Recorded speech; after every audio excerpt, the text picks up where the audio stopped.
अस्सलाम वालेकुम दोस्तों, अपना पाकिस्तान की एक और वीडियो में खुशामदीद।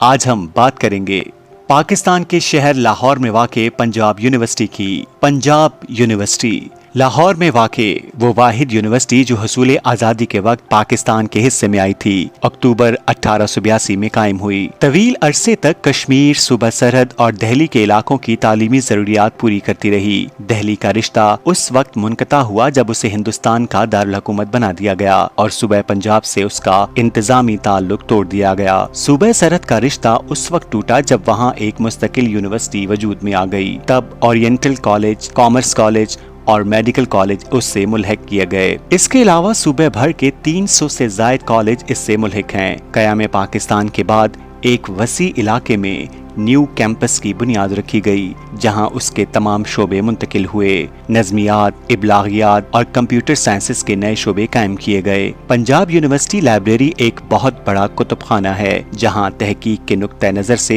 हर इल्म फन की आला मुंतखब और नादिर कुतुब महफूज हैं। फारसी, अरबी और उर्दू के बाज़ अहम मखतूतात भी यहाँ महफूज हैं। इस वक्त यूनिवर्सिटी में 30,000 से जायद तलबा और तलबात ज़ेर तालीम हैं। असातिज़ा की तादाद 730 के करीब है। इसमें 13 फैकल्टियां वाक़े हैं जो 63 तालीमी शोबाजात, तहकीकी मरकज और इंस्टीट्यूट की हामिल हैं।